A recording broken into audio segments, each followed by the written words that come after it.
Buenos días, Sebastián.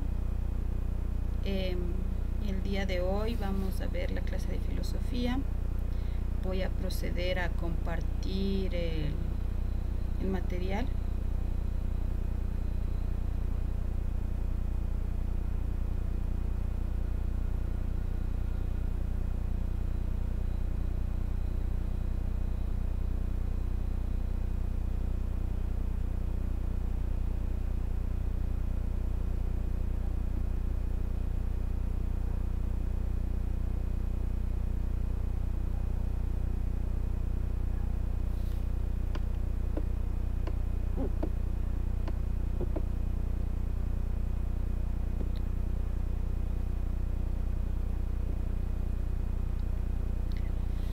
Bueno, el tema que vamos a hablar es sobre el deber y la virtud.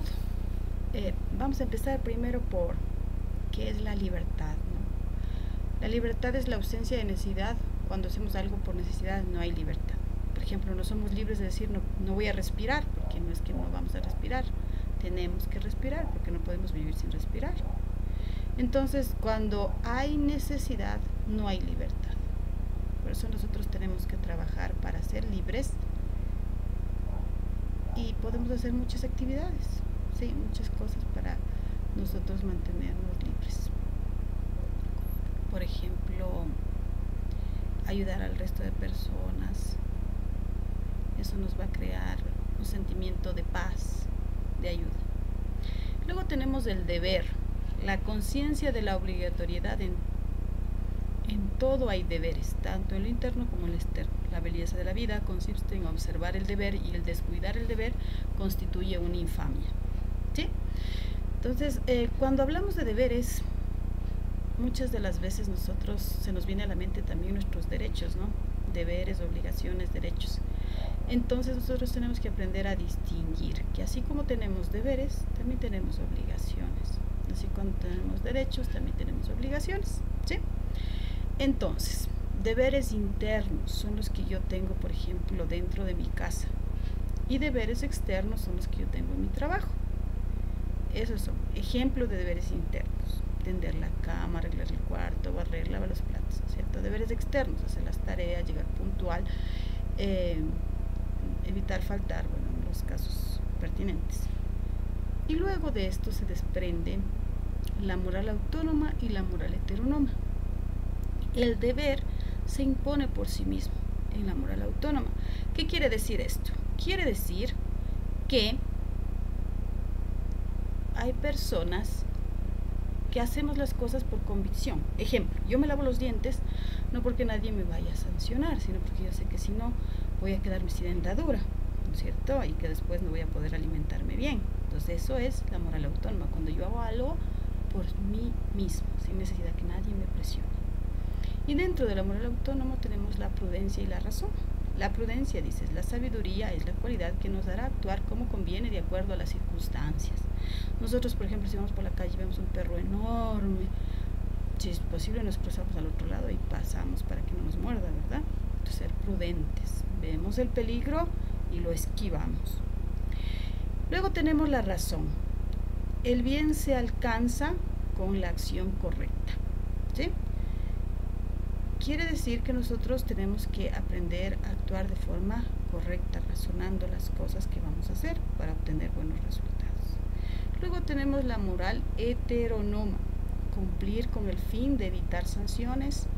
Aristóteles enfoca al deber con el bien, ¿sí? Entonces decía que aquel que cumple con sus deberes, que cumple con sus obligaciones, es alguien que está haciendo el bien. Y también que hay personas que necesitan que existan las sanciones porque no lo quieren hacer de buena voluntad. Ejemplo, las leyes de tránsito, ¿no? Existen las leyes de tránsito porque hay personas que no cumplen con las reglas.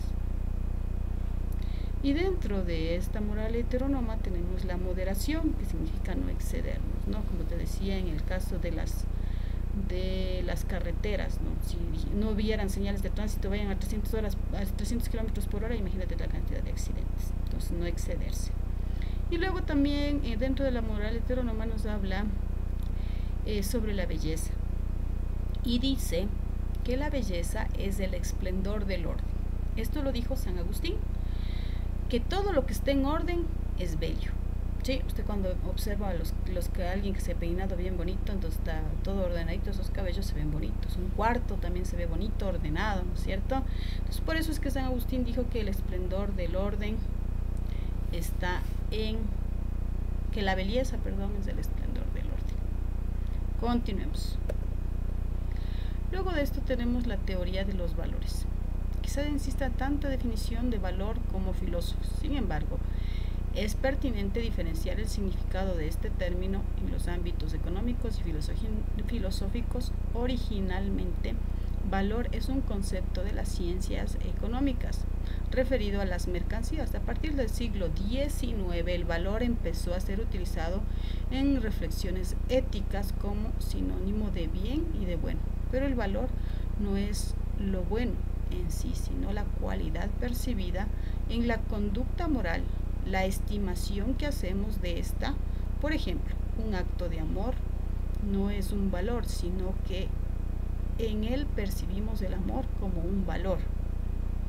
En el ámbito de las ciencias sociales, la teoría del valor abarca varios enfoques que examinan cómo, por qué y hasta qué punto los humanos valoran las cosas y si el objeto o sujeto de la valoración es una persona, una idea, un objeto o cualquier otra cosa. En filosofía es también conocida como ética o axiología.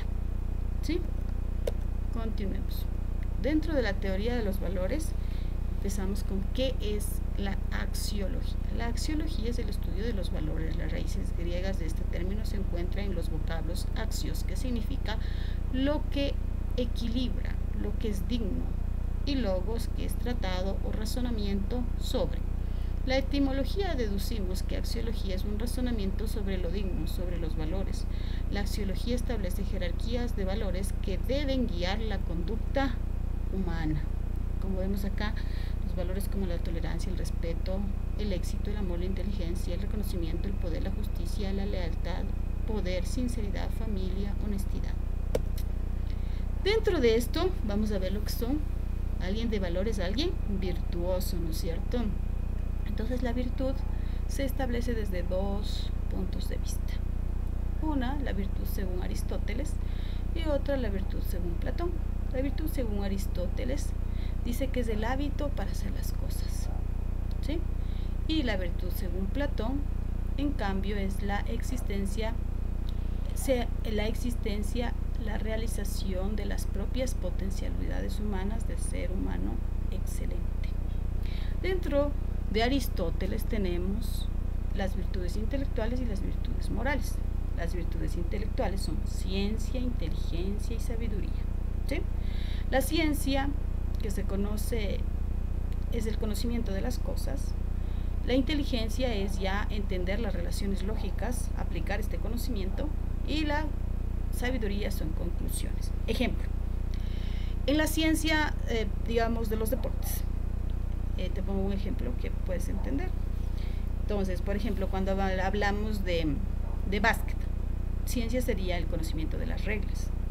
Inteligencia ya sería saber, ya organizar mi equipo y ver a quién le voy a dar los pases, quién está en la base, quién está más cerca a poder conseguir el aro, ¿no es cierto? Y sabiduría ya sería la conclusión, que sería yo gané el partido porque hice todas las cosas de forma correcta, ¿sí?